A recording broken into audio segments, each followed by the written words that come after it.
Oh my gosh. Thank you so much for getting up early to talk to us. JJ just had to go take care of one of his kids, but he'll be back in a minute. Thank you so much for joining us. Can I ask what I should call you? I know your name is Reed Red Wine, but should I call you Red?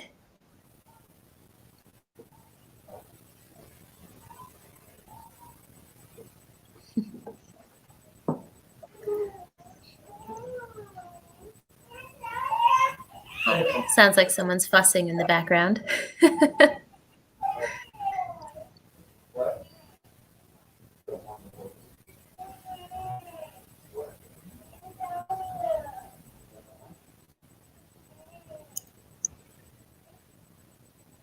I got you, Kristen.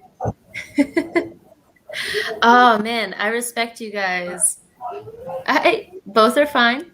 I got you, Kristen. Yeah, I don't have kids, so I really respect that. They decided they wanted to get up early, huh? Are you? I'm in a hotel room at the moment. I was unexpectedly, on the road. So if you hear someone snoring, don't mind it, Kristen. Oh, we've got a guest. Yep, this is Jack. Hello. Small boy. Hey, Jack. You say Good hi? morning. Let's see. Hi. There you go. He woke up, so he's the grumpiest boy. Right. The world is not right yet, right? No. Apparently, Kristen's kids have never slept a day in their lives. I'm sure you can sympathize with that. Can you see the chat, JJ?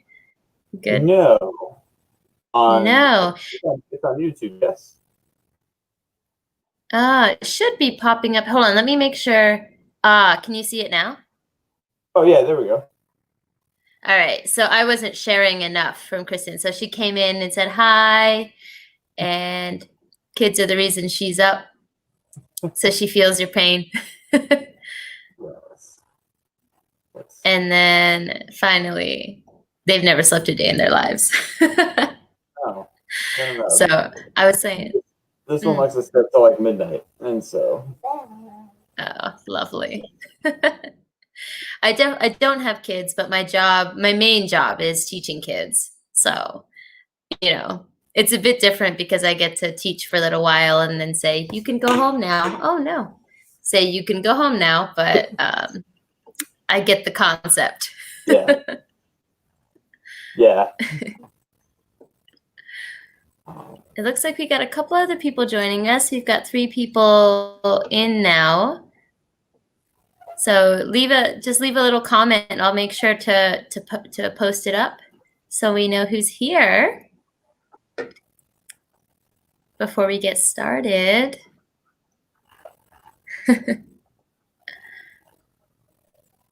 Okay.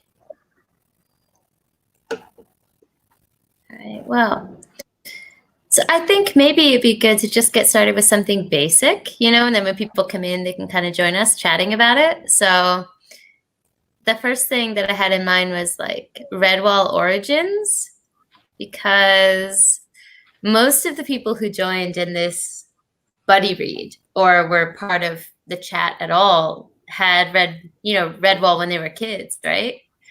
So just kind of curious if I could throw the question to you, JJ, and then people can leave it in the comments. Like, what was your origin story with Redwall? So I was really big in reading and everything as a kid. But then in 2nd grade, our school had like this like flag ceremony thing every day where you line up outside in the playground and they raise the flag, say the pledge, and everything like that. Well, for some reason, someday the librarian from like the local library came by and did this whole like presentation like, hey, come to the library, we have this little shack of books, because it was like a 2-bedroom apartment like size, like it was super small. But she came and she had these like masks that she was putting on. She kept talking about all these characters and stuff like that. And I was like, I don't know what this is, but this lady came, I want to go to the library. I want to get that book. And like literally that's what we went to the library based on. I was like, you came to my school, wore some masks. I want that book. And she's like, and this was like a week or two later, and she's like, I don't know what's going on. I don't know what you're talking about. And then she was like, oh, gotcha. No, I know what you're talking about. It's Redwall. And so then she gave me the books. And this was back in like pre-internet, like today. So like, kind of like took what they had and read it. So like my whole timeline as far as like what Redwall was from back when I read it, I have no idea. Honestly, I don't even know if I finished a book fully because I just had no record. I'm like, oh no, I totally get why I didn't finish this book because he uses very big words. So I'm like, what does that even mean? Right. We'll get into that later, I'm sure. But yeah. So basically someone introduced it to you and you're like, I need this in my life, and then you pursued it, essentially. Yeah, absolutely. Hey, we love that go-getter attitude. Hold on, we got a couple comments here. The same with being an aunt. Yes, Elise, yes. Let's see. I didn't savor Anthem as much as I should have before having my own. I'll savor it because I think it's in my near future. So I'll take that advice. Hey, Ben, welcome. Hey, what's up, Ben? Hey, beautiful. Hey. I discovered Redwall via my 6th grade reading class. They would test our reading levels, and that was where I landed. I'm not sure why I chose Redwall, but I did. I mean, I think you were pretty advanced then for your 6th grade like reading level test, because as JJ just mentioned, like there were some words where I was like, hold up, did I understand this when I first read it? Because I'm not sure I understand it now. So respect to your 6th grade self. See, and then I need to read Redwall. The idea seems really cool. Yeah, it is really well done. I think in general, which we can get into the good points in a minute. But just to kind of set the other origin story here, I'm kind of similar to JJ in that it was kind of naturally introduced to me. I don't remember how I discovered it, but I was always in the library when I was little. And I think I just kind of picked it up because I was like, hey, there's some animals on the cover. I like animals. And then I read it and became completely obsessed with the series. Like I did school projects on it. I drew maps for it. I think I still have a project where I went and got like calligraphy style paper from a craft store and like drew the Redwall map on it for a project. Like it was my thing. But sadly, I don't remember so much now. So I'm really glad we decided to do this. Sure. Yeah. I legitimately, when I started the channel and like was talking about Redwall, thought nobody knew. Really? Because growing up, I was, before like YouTube and everything, I was literally the only person that ever knew what this book even existed. Right. I think maybe, I don't know if you remember, but like I commented early on your channel, I'm like, wait a minute, I think we need to be friends because I've never heard someone talk about this book. So I remember that. And then after the fact, like, kind of like watching each other's videos and like commenting and stuff. And I never pieced that those two were, that you were the same person. The same person. Until you hit me up about doing the read along. And I was like, oh, that makes perfect sense now. Right. So I'm just so glad we have a couple other people here who are interested. I started Redwall because we had those pizza party reading points. They're worth a lot of points. You know what? You go after it, girl. I hope you won. You're back. Yes, rereading it was like, I really read this in 6th grade. Yes. There were a lot of moments like that. So since we've kind of established where people come from, let's go ahead and just go for like talking about overall rating, right? Before we go into details. So, oh, hold on, Ben asked us a question. What kind of genre would you put it in? YA or children's fantasy? Just seems like a young story. You're not wrong. It is young in many ways. Until Cluny shows up, then it's brutal. Right. So, like, I wouldn't say YA. Definitely not YA. But middle? I would say middle grade. Would you disagree with me on that? Yeah, it's definitely like a middle grade.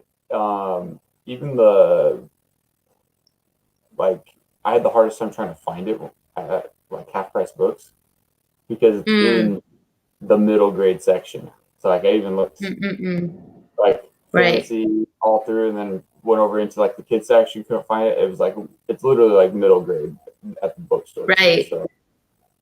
But there's some definitely graphic for children, probably a little graphic, not graphic, but very brutal. Right. It's pretty dark, or the themes are young, but the language is high middle grade. I agree with that. I think the theme, that's perfect. The way that she just put it, just Ben, for if you want to know, this is it. So it deals with pretty universally young things, but the way that it's discussed and the way that it's presented is high middle grade, I would say. Yeah. 100%. So maybe we can just say, for, since Ben hasn't read it, maybe we could give a little description of what it's about, since, instead of going off the basis that we all know. So how would you give a synopsis for Redwall? What would you say? Redwall is an abbey, where they've lived like an idyllic life where, almost no, other than this legendary figure of like this warrior that helped found Redwall, they've had, a couple hundred years of just peace. And basically they are the like medical that kind of provide for the surrounding area and everything. Everybody's super chill. There's like no real like, Frozen, come back. Am I frozen or is JJ frozen? Oh, there you are. Okay. You were frozen on my end too, so that's why I was like, wait, what? Welcome back to both of us. And so basically that's what's going on, and then all of a sudden, Cluny the Scourge, who's this giant, nasty sea rat, comes rolling through, and basically this peaceful little community now has to adjust to having basically the big bad evil guy showing up. Right. I think that's a really good way to put it. Really good way to put it. I would have just said more, it's like a clash. For me, the overarching themes are a clash of especially good versus evil, but also, peaceful versus violence. And, good versus evil is not the same as peaceful versus violence. And that's something that I really enjoyed about this book, where, like you said, it's a group of creatures who live in an abbey and they try to be peaceful. And that is associated with goodness for a large part of the book. But then they have to become violent in order to protect their way of life. So, when Cluny the Scourge comes in, I can't really add more to your synopsis, so I'm just building on it. But when Cluny the Scourge comes in and really rocks that peaceful way of life, it's questioning what is acceptable as a reaction to that. Right. I thought as well. So that was dealt with. It also and a cute coming of age story for a mouse. Yes. Exactly. It has that very much that chosen one storyline through it as well. Which I didn't. I mean, Matthias is tripping over his flip-flops in the beginning, so. Yes. Sorry, JJ, I didn't mean to cut you off there. Go ahead. Oh, no, you're good. I was just saying, yeah, I didn't even, like, I knew that, but I didn't recognize that as, like, a chosen one back when I read it. And so rereading that now, it's like, it's very, very tropey as well. Right. In a good way. Yeah. Jax leans into that, but he's not ashamed to, so just own it, in my opinion. Right? So, I mean, I think JJ's summary is pretty much the best that you can do. I can't really add much to that, but basically, the big sea rat comes in and disturbs the way of life of a bunch of peaceful woodland creatures. I'm stealing your word there because I couldn't think of the word woodland creatures when I was trying to describe it before. So, what would we say our overall rating is for this book as adults? So, obviously, as kids, we really liked it. But what would you say on like a 1 to 5 scale?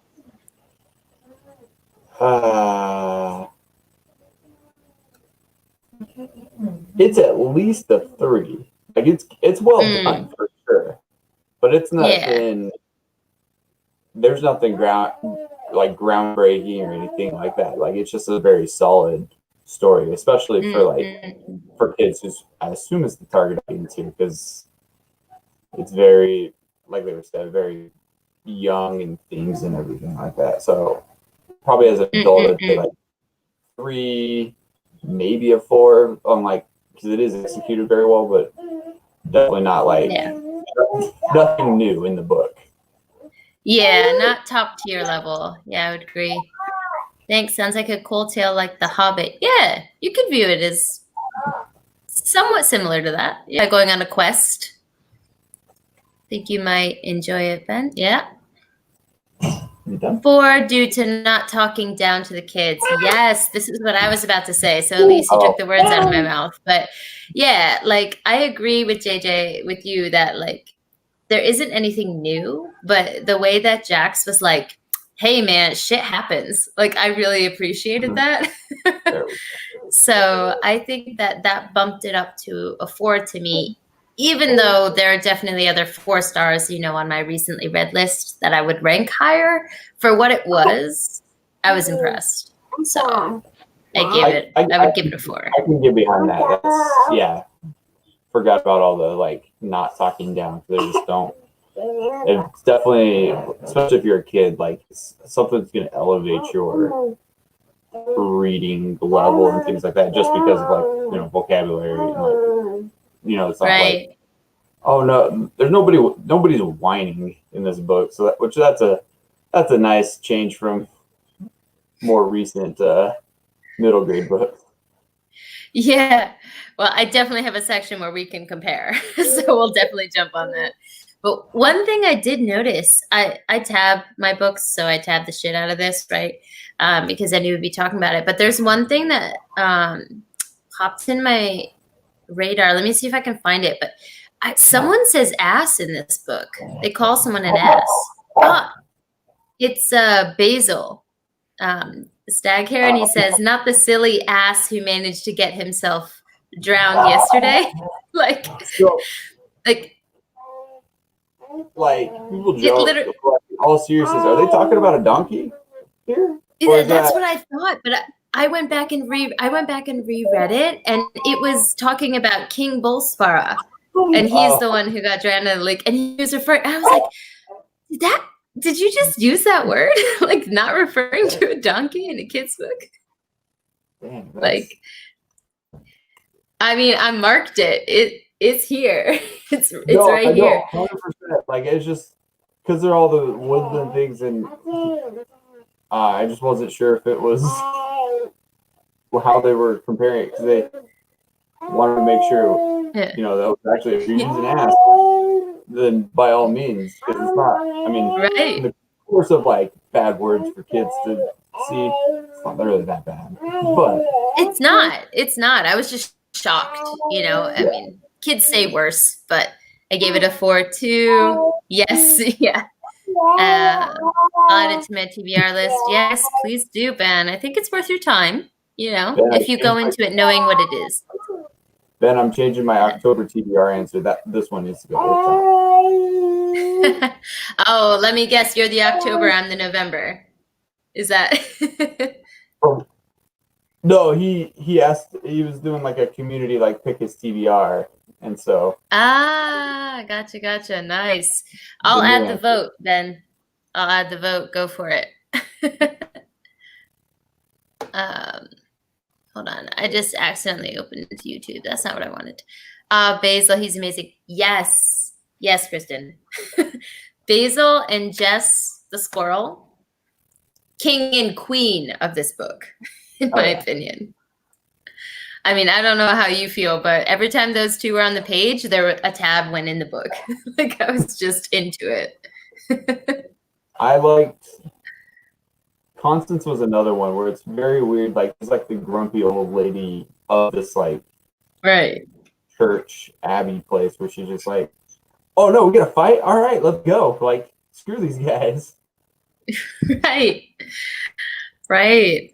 And Ambrose, I said in the Discord, I completely forgot that there was an alcoholic hedgehog in this book.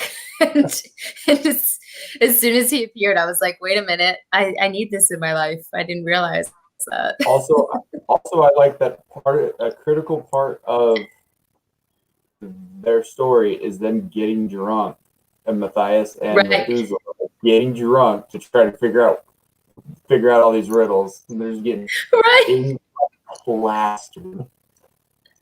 Right. I definitely did not pick up on that as a kid, but this time I was like, wait a minute, are they like taking shots right now in order to figure out like what to do? Like, yeah, they finish and they're just like, oh, here's another one. Like, keep it coming. And I love the subtle message that like that works. Like they figure it out, you know? Yeah. Yeah. I think this flows really, really good into like the good points aspect. So that was the next point that I had. So like what were like the really good points of this book for you? Obviously we're joking about the like, adult themes that were kind of slipped in there that you might miss as a kid. But like what else did you really enjoy about it?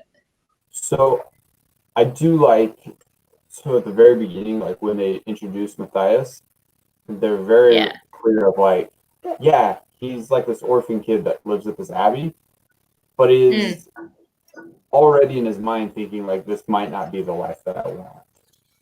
Right. Very subtly, like, you know, he's looking up to Martin. You know, he's like, man, I wish you could be more like Martin rather than you know, rather than being an abbey mouth. And even the abbot's like, you know, hey, this is what we want for you, but we realize it's your choice. Like there's never like this pressure of like, oh no, this is who you're meant to be. Yeah. No, I'm just saying, man, you know, it's refreshing. Yeah, no, I agree. Like they definitely didn't shy away from establishing that at the beginning. Yeah. I like that the bad guys were actually terrifying. Yeah. I mean, you know. That's something like even YA now, like they don't show things necessarily as much. You know, like the part that sticks out to me is Cheese Thief goes back and like crushes Scragg's throat. Right. And I was just like slowly. Right. It's just like, oh, haha, you thought you were so smart. Now look who beat you. And as he's like literally crushing his throat. And I was just like, meanwhile, we're getting like a front row seat to this. And you're just like, oh, this is like, wonderful. This is fantastic. Like, I'm so glad this is in here because it's refreshing. It's very like stark contrast between the peaceful and the violent because they're truly violent people. Right.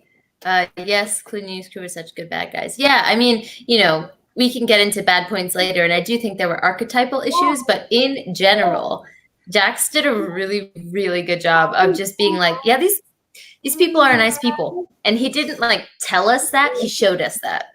And I really appreciated that. Like you said, the Cheese Thief was like slowly crushing someone's throat on the pages. And then that person died. And then Cheese Thief was not punished for that. You know, it was like rewarded in his world, you know? He specifically was like, all right, because he's trying to like put up this front of like, oh, poor Scrag. And Cluny's just like, stop whining about it. He's dead. Whatever. Let's move on. Right. Like, you did what you did. You said what you said. Let's move on. You know, there was like, you know, and I did enjoy that too. But that was one of those moments where I was like, did I read this when I was 10? Like, Oh, I know. I was like, oh, this is not like that's like it is not graphic. Like they're not talking about like blood or like, you know, him like choking and bird. Like they're not very descriptive on what it is, but it's very clear. This is what's happening, and not only do you see like a protagonist, you see this like baby that he found also see it. And right. Like, oh, cool. This is some good childhood trauma. Casual war crimes. That's great. Right. Yeah, I do think that they were genuinely terrifying. You know, like I during the climax when there was like the final battle and everything, there was no question in my mind who was going to win, but I was concerned who was going to die in the process, if that makes sense. And I think that's because the bad guys were established as so ruthless. I was like, I don't remember who dies, you know? So like, who dies here? And even like the initial fighting and stuff like that, just it's established like, oh no, there's Redwall creatures dying, there's rats dying. Like he's not shy about killing people. Right. You must underestimate kids. It def did not scare me. I don't think so. Yeah, I mean, like I said, I did school projects on it. I wanted to tell my teacher to read them, you know, so I don't think that I was scarred by it. Yeah, no, I mean, I meant for the baby squirrel that watched that guy die. Yeah, that's why right. One. But for like, yeah, it's even like nowadays when they don't show like, oh, this person died or whatever. Like when kids are acting out and like playing and stuff, they're playing like they're killing each other. Like if they're playing with swords and stuff like that. Like it's not something like they shy from. You just didn't need to show them necessarily the nitty gritty. Yeah. So moving kind of off of Cluny, which I do think was a good point. But another good point for me, like I said, was poor Sam. Yes, poor Sam. He didn't need that so early. But speaking of Sam, his mom, Jess the squirrel, and like I said, Basil Staghair, they were like the king and queen of this book for me. And a lot of that was just because of, I forgot, is it Basil or Basil? Basil. I call it basil like the herb. The leaf. We're gonna say basil and be ignorant if it's wrong, but like as soon as basil was on the pages, I was like, this is a game changer for me because, you know, one of the issues I had was the characters of the Abbey were given, especially Matthias, were given this knowledge suddenly that I definitely wouldn't have had. And it's okay to, you know, move your characters along quickly for the idea of like a quicker plot. But for me, I was kind of being like, I don't really buy this. But as soon as Basil stepped in and he had that background and was able to apply it in like a comedic way, I was like, oh, so now we have a reason for people to become good at stuff, you know? Yeah. And I loved sage. Right. Like that shows up as just like, oh, I love to eat, I love to fight. Here we go. Exactly. I just loved, you know, when he was like taunting people, said like, oh, I didn't think you even had a mom, you nasty ass rat, you know? Like, yeah, that made my day. Really did. And Jess, you know, climbing the tower and having all those hidden talents. And, you know, coming from my perspective, and you can tell me what your perspective reading it as a guy was, but for me, I was kind of expecting all of the female characters to be Cornflower. And Cornflower she had her own strength, you know, she ended up saving the Abbey at one point, but because I was going in realizing there were archetypes, I expected that. And I was pleasantly surprised that the female characters weren't all Cornflower. You know, I was like, oh, Jax, okay, come through. You know, I was into that. Yeah, and that's something too, or even, yeah, like you said, like every character fit this like archetypal role. Like even Constance who is a female character, but she's just very much like the matriarch almost of the Abbey. So she just kind of fills that role, and she's there for support, but she doesn't hit any real main plot points other than with the shield and everything like that. It's like, oh, this character now conveniently has this knowledge of for the next piece of the journey. Right. And it's like, wait, okay. Right. But I do give him credit for not making all of the archetypes be one for the gender. I really appreciated that.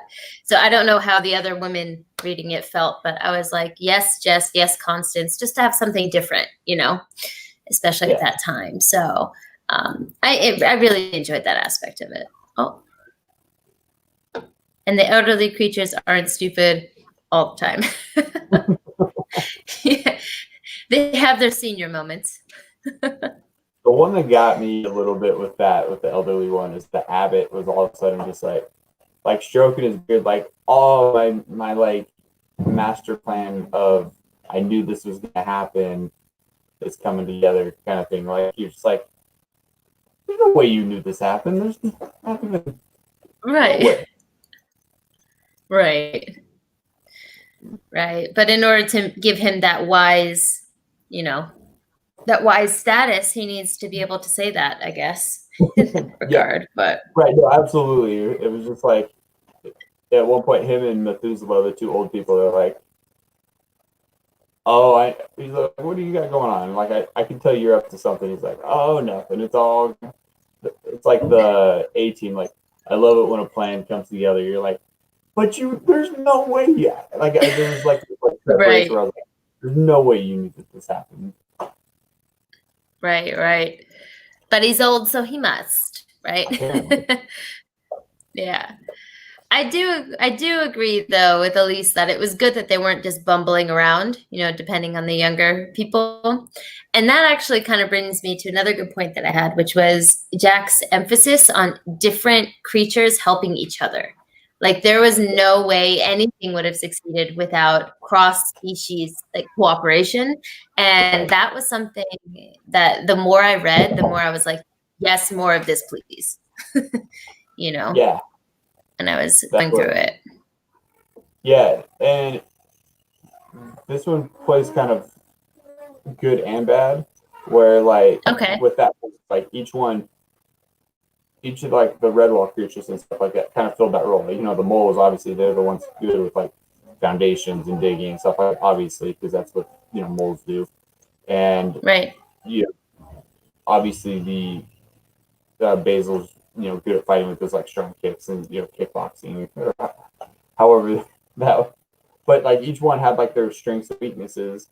But then on the other end, like they all have these very like classic archetypes, I guess, that they fill in. Like all the rats are bad, weasels, ferrets, snakes, foxes, like those ones that you generally like everywhere you see it, these are the bad creatures. That was kind of like I mean, they all live in the same area. They could be, have some kind of relationship with each other. Right. Yeah. No, I agree with that. I think he relied very heavily on, establishing good versus evil and then relying on those tropes going forward. So if you saw a fox, you could expect that the fox would only care about themselves. If you saw a rat, you could expect that the rat was not going to care about anyone else, Let's see. Yeah, I felt that was a bit of a bummer too. Yeah. I mean, we can move on then just banner-wise because I think we're here naturally, which is like bad points or criticisms of it, And so I think we can all agree that the archetypal nature of it was just not maybe as a child you might need that in some regard, but I think it was a bit strong. Even for the target audience, it was like, is it a fate, you're born and therefore you are this kind of thing? And I think that's where I struggled. Or like a cultural thing where like you're born into this kind of good culture, bad quote unquote bad culture or violent culture. That's what you are. Right. And even, you know, when with like Chicken Hound, you know, Jax had a chance to put a little bit of nuance in there, even if Chicken Hound ended up being bad, you know, but Jax had a chance there to kind of play with the gray area, and he decided not to. And for me, that was kind of disappointing because, like, kids, I mean, black and white can be good, but it's good to teach kids that there's a gray area too, you know? Right. Yeah. Like, like when, you know, I don't think that this is a big spoiler or anything, but I had a ferret when I was a child. They're really cute. Like, I can't imagine them being bad. When he picked them for the bad side, I'm like, wait a minute, they're kind of cute though. Like, they should be with the otters and the mice though. But when Chicken Hound was like stealing shit and then on his way out smashing things and I'm like, that's extra. Like, there's no reason for this fox to be smashing things, breaking things, vandalizing. Like, why? Right. Especially because, like, they kind of just established, like, they play both sides. Like, they're only in it for, like, for the greed of, like, getting stuff. Like, so, like, the violent part of, like, you know, or the destructive part was just like, that's, even in this story, you haven't really established that that's what they do. Like, you can see the rats going through and just breaking stuff because they don't care, but. Right. Like, why? That part really took me out of the story. I was like, sorry, what? At that point, but I had the smallest tinge of hope for Chicken Hound to turn around. Yeah. And honestly, even if he didn't in the end, I wish Jax teased that more, you know, and he's like, there's a chance, you know, possibility. Maybe he changes for a while and in the end doesn't make it, you know, but it was just kind of like, deuces, I'm a fox, you know? So, yeah. Yeah, go ahead. The only other, like, kind of criticism I had was, and this is more because it's told from his perspective a whole lot more. Cluny's also like the biggest, the baddest, the strongest, the toughest, the smartest. Like, he's like, he hits all the points rather than the only one that he got was Shadow, where they said, "Oh, Shadow, that's what he does." Cluny's the best at everything else. Is kind of how it came across, and you're just like, I realize you have to show how bad this guy is for, like, the victory to pay off, but, like, he can't be everything. Otherwise, he doesn't need his horde of rats. Right. Yeah. And just to establish this comment, they are sort of crazy. I'm assuming you're referring to ferrets. I've never had one, so maybe they are on the bad side. Who knows? But yeah, no, I agree when it came to Cluny. Like, Shadow was such a wasted character. He wasted, like, not just Cluny wasted, but I think Jax wasted that character, honestly. Because he was the first rat where I was like, oh, hold on. Like, is something going to get interesting? And then he killed him off so quickly that I was like, well, okay, I guess that's gone, you know? So that was disappointing. And even at one point, they were like, oh, all of his captains, in normal circumstances, we'd all just pile up on top of him and finish the job. But we're so scared of Cluny. It's like, yeah, but the dude's out of commission. Like, everybody knows this. Right. So that bothered me too. Hold on. Yeah, we shout out a bigger part. 100%. Yeah, he was a wasted character. I think it was actually your comment, Elise, on the Discord that made me realize how much of a waste that was. So that was probably from you. But yeah, when he was out of commission for a while there, and they're like, "Oh, we're just gonna do everything he would want us to do," I'm like, "Wait, that's not how you've established this to be." You know, it's supposed to be dog eat dog. You know, like, if he's weak, someone should be pouncing on that. You know, right. That would have been more interesting. He is the biggest and the baddest, and it is the the brutal. They're all scared of him, and now at this point, or like is it Red? The one was in his armor. Dark Claw, maybe one of them. They're interchangeable, but one of them. But they talked about how he was like, "Oh, I like the respect walking through his armor and stuff like that." Like, that would have been a great point too. I would just been like, "Cool, let's throw him off." Now we have this new I guess he would end up being lesser as far as like threatening. But you know, okay, now we have this new one that's coming in and just show like the violent culture, and that doesn't pay off. You're not building anything. Right. I do think that was a chance for a really good reflection on how when you establish that culture, it doesn't really matter who's at the top. It's dog eat dog either way, right? So I think that would have been, because he spent so much time establishing that A versus B, you know, would have been a really good opportunity to kind of have a discussion about it, you know? Or very much like a star blank. Yeah. At the very end, they're like, oh, you don't need us. Right. Right. Yeah, I think there were, I guess, a lot of missed opportunities. When it came to, you know, the other big baddie, though, Asmodeus in the book, what were your thoughts on that? Do you think it was like, do you think it was a reasonable plot point? Did you feel it was convenient? Did you wish it was more developed? Or did you think it was good? Like, what were your thoughts on that?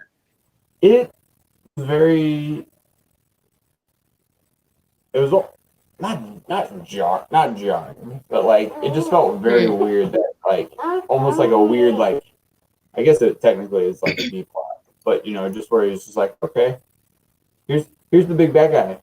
Also, there's this random snake in the area that nobody really knows about other than him, and I like he served his purpose, I guess. Right. But you know, it definitely is not like a. I don't know. I could have, if he wasn't there at all and it was just some random creature or something like that, would have been completely fine. Yeah.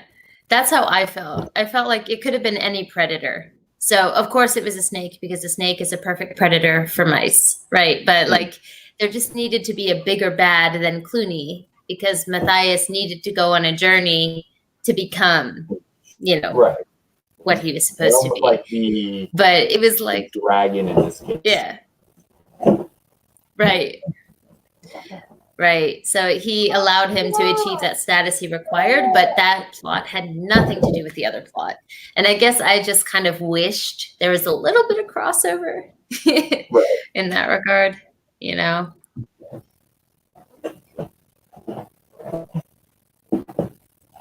Even a warlord dictator versus a democracy. Yeah. Oh, there I am. Okay. Yeah, I think that would have been really interesting too. Or if we're talking about democracy, the shrews in this book, how they were like, yeah, we're a democratic nation, but we fight all the time and can't decide anything because we have a speaking rock. You know, like I was kind of wondering what that commentary was supposed to be. Like, is that Jack saying like democracy is not all it's cracked up to be, or like what was that? Right. It's just like, or just very much like, this is the way these people are. Like, that's just, they got their weird, or like democracy's weird, you know, but you know, let it be. Like, that's their culture. In the end, they came to the correct decision. Right.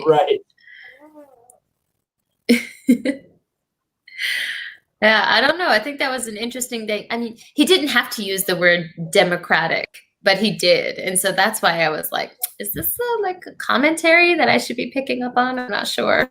But he specifically chose that word. But one thing that I will say, probably my main criticism besides the archetypal thing, was the fact that Matthias was, I mean, it's okay to be a bit Mary Sue-esque, but he was very Mary Sue in the sense that anything that needed to be done, he could like suddenly do it. And there were times where he had knowledge he shouldn't have had, but for me, where it really pulled me out of the story was like, if we take the shrew example, he ran into the shrews and the shrew was like, what are you doing here? And his internal monologue was, oh, I've never seen a shrew before, but I've heard they're rude. And then suddenly he's just not Matthias anymore. And he's like, well, you have to deal with me and I'm going to pass through here and, you know, move aside. And then I'm like, wait a minute.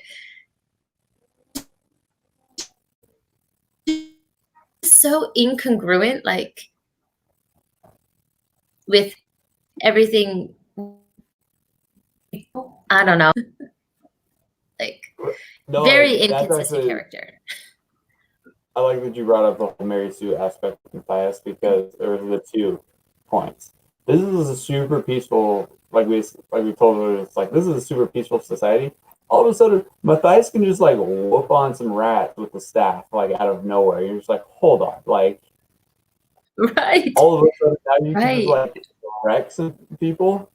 Also, at least me now, especially as an adult, me reading, like, going through like the riddles and stuff of the quest, I'm like, none of this makes sense. Like, at least in the beginning, when like the first one, I'm like, wait, like, you're being very much like, okay, here's the problem, here's the solution conveniently. And you're like, this doesn't, like, if this is wordplay, I don't understand. Like, I don't understand it. Yeah, I think, well, for me, it wasn't necessarily that I couldn't understand. It was that maybe it's because there was no other meaning but to hide the meaning. Does that make sense? So there was no alternative. So as soon as you look through it and you're like, well, this spells someone's name, you know, as soon as you figure that out, it's like, oh, well, that's the point, right? But I do remember as a kid not knowing.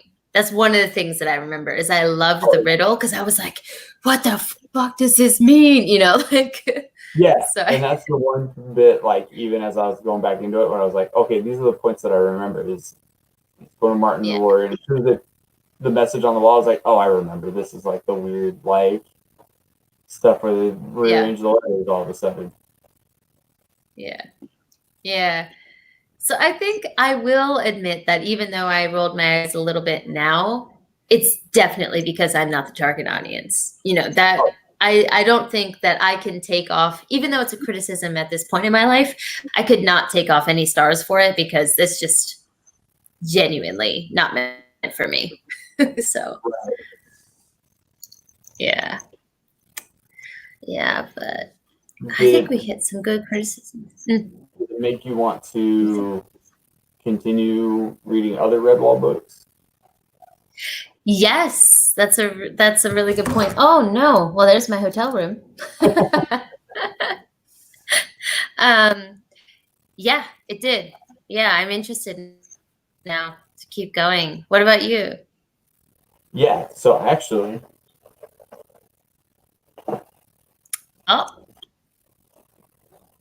the local, like, thrift store, just going to, they got super cheap books, but I think this is one of the newer ones. Oh yeah, I don't think I ever read that. There's an author with like Scottish, there we go, Scottish kilts and like the sling and everything like that. Honestly, the Redwall part, I'm kind of over. I don't know. I can't remember. I read like Matameo and Muriel and stuff like that, but I remember the other ones where it's not really, Redwall's not involved at all. I remember liking those a whole lot more. Yeah. No, I agree. The ones that I remember the most was Tagarung, I think. Then there was the Brock something, the Badger one, Salamandastron. Yeah, Salamandastron, and there's also Brock Tree. Yes, I remember loving those, and then Tests. Those were like the 3 that I loved, and they were all outside of Redwall. Right. Like, Redwall itself is like, okay, that's fine, but outside there's a little more, you still have the very much like good versus evil kind of, but it's not so blatantly like slapped, like lathered on where you're like, okay, a bit much. Right. Good food, green, nature, death, murder. You know, it's not quite so. Exactly. Yeah. Hold on, we got a couple comments here. The riddles were a bit silly. Yeah. I don't know how Martin knew. That's a really good question. 100%. Mary Sue. There's nothing else to say to that. I wondered the same. Yeah. I am, that is. Yeah. You know, Jax was sitting in his room and he was like, can I make anything else out of this? No, this is what I get.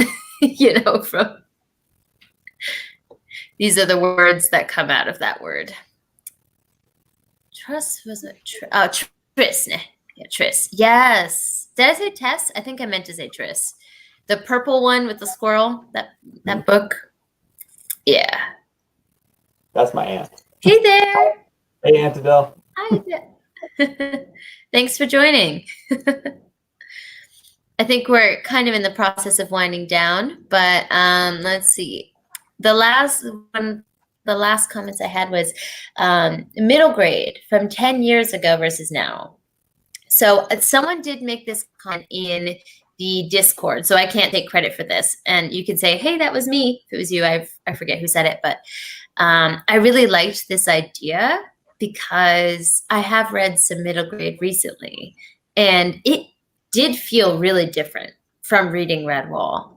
So I just kind of wanted to get other people's opinions on like what they felt in that regard, especially if you have kids, if you're picking books for your kids or choosing what to read to them, what was different for you? Because for me, it definitely felt different. So before the read log, I've tried to read this to my kids, and for the most part, they're like all about it.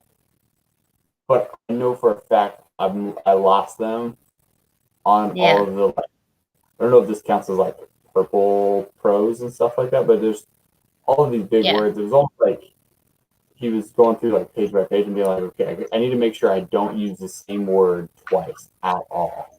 And so there's just constant, or like a thesaurus, where it's just like all of these different words, and it's just like it's unnecessary. Like this is a kid's book, like they know what these words mean. Right. Yeah. But even we touched on like the violence, like he didn't shy away from it at all. It's like when it was time to be violent, like surprisingly the fight scenes were very good. It wasn't like we're running away from like not adults, but like the antagonist here. It's not like try to get out of it as possible. It's like, no, they're gonna fight and they're gonna get hurt and people are gonna die. Right. That's just how war and violence is. Right. Yeah, no, I definitely agree, especially on the violence part, which we did touch on already. But just middle grades that I've read, the other thing is I've read.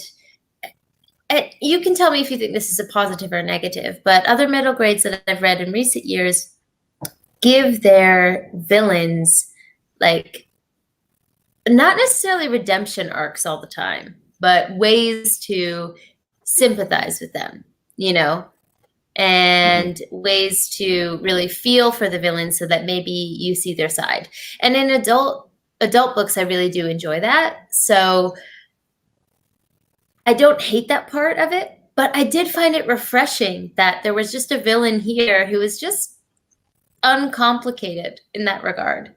He just was what he was. And I noticed that doesn't really exist nowadays. Now, I can't tell you whether that's a good thing or a bad thing. That's definitely a difference that I saw. And I found it refreshing. No, it was very much like uncomplicated. It's just, and they even touch on it at a certain point, like when they win that initial fighting where they're like, oh no, he's coming back. He can't afford to not to come back. Right. Otherwise, he ruins legend and everything like that. You're like, oh, perfect. Like the way you laid it out there, it makes perfect sense why he's coming back. It's not for violence sake or anything like that, or even greed. It's just now it's to save face. Right. And he can't not. Yeah, the bad guys in middle grade now have limits. I like the way you put that. Yeah, Cluny had none. Right. So as soon as like those dormice were captured, I'm like, oh, leverage. He's going to threaten to kill everyone, to get into Redwall. And there was nothing stopping him from doing that. And that was kind of nice. Nice. That's a weird way to say that, but you get what I'm saying. Greetings from Brazil. Hey, thank you so much for joining us. I appreciate that. I like villains that are just genuinely bad with him for the sub story. Yeah, I mean, I don't always need to feel bad for them. Just let them be who they are. Stories don't really need that. Legitimate motive. Right. And it's just fun sometimes to read about someone who's like, yeah, I'll kill people and I like it. So what? It's kind of fun. Right. To read about that. So yeah, that was definitely different. But I also did want to comment on what you said about the elevated language as well. So I think that was part of not coddling kids as well, which I like to hear your perspective, because I didn't try to read this to a kid, right? So when I was reading it, I was like, oh, these are big words, but in the context, I think I could understand it, So for me, that was a positive. But it's really interesting to hear your perspective, being like, no, I tried to read this to a kid and they weren't having it, So right. To be fair, I mean, they're 5 and 4, so it's not like they're like super focused anyway. But like you're reading like a chapter and before bed, something like that. But they're like, I'm reading it out loud to them, and I'm tripping over words because I've legitimately have never seen. I mean, I guess technically because I've read this book, I've never seen them before, but I just don't know these words. Yeah. Well, could be positive or negative, right? Depending on who you're reading it to and when. Yeah. So overall, I don't think we can say middle grade from now versus 10 years ago is better or worse, but it's definitely different. So, right. And anything else. So this is just kind of the time when you guys can fill the comment section with any other things you wanted to say that we haven't touched on, or JJ, if you got a couple other things on your mind, now's the time before we close out. Any other thoughts? I got one. Yeah. What Redwall creature would you be? Would I be? Yeah, what Redwall creature would you be? That's a really good question. Okay, I would like to. My heart would like to be just the squirrel, but I can't climb, so we're gonna cut that out. I would say you're a squirrel. Thanks for that. For me, I would say personality-wise, I'm probably an otter. But the reason I say that is because I've read other books. Does that make sense? Like, because I've seen how they act later. But if I was based on this book, Constance probably, because I love weightlifting and the number of times she was like the strong person in the room, and I'm also very protective of people I consider in my circle. So like, you come for them, I come for you, try me, bitch, kind of thing. So I would definitely be Constance in this. That's 100%. I'm that way too. That's probably would be my answer. Yeah, my Basil's my like spirit animal here. Like I love the like chaotic like warrior monk. Like he wasn't like the drunken master because he was more just like the hungry one. But yeah, no, that's that type of character I love. Which one point we didn't talk about. The one thing that I had that was kind of weird is, so you have the Redwall creatures, like in the general like Redwall Abbey, you've got mice, you've got moles, you've got voles, which I had to look up what a vole is because generally what's the difference? But I was like, is this? Like I have no idea. Squirrels and things like that. And then you just have this random badger that's like 100 times bigger than everything else. Right. That's what I was like. Where did she come from? Why is she here? Or like they talk about like the abbot like patting her on the shoulder and stuff. I'm like, that's like the you two are like the best friends, but like she's literally could eat you. Right. Right. And it's when they say they like put a net over her to keep her down and like beat her unconscious or whatever, I'm like, that net is nothing. How big are those pegs you put in the ground? Like, it's like, honey, sweetheart, those are not gonna stay. Yeah, I think, and something that someone did mention in the Discord is that there's no humans after the first, like the hint of humans in the first couple pages. And my personal opinion is that Jax was like, it's too complicated. The size scale that he has is already messed up at points. Like when you say he patted the badger on the shoulder, and like some of the food they eat is way too big to be consumed by a mouse. So there's like, the mouse caught that in the very beginning, caught that giant fish that was like the feast for the entire abbey, and like, right. I'm like, How did two thinking, mice catch that?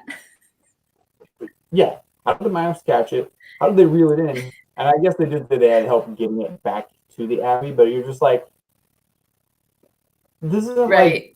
like the giant shark fishing, you know what I mean? Where you plant it into the boat and use the boat to try to catch it. Like there's none of this makes sense. Right. I'm so glad you brought that up just because I was struggling with that. And I was like, is this my adult sci-fi fantasy mind nitpicking on a kid's book? Like I was struggling with that. But it's really nice to know that you had that problem too, because I was like, wait a minute, but like you can't do that. Right. And that's what even like I feel like as a kid there was like not enough to bother me to like try to figure it out, but I was just like, some of the sizes like doesn't make sense as far as like so who is the biggest and baddest rat? So I'm thinking like the New York City sewer rat that's like the size of like small dogs. So like, okay, he's like on size of Constance. How are they supposed to fight? Right. Exactly.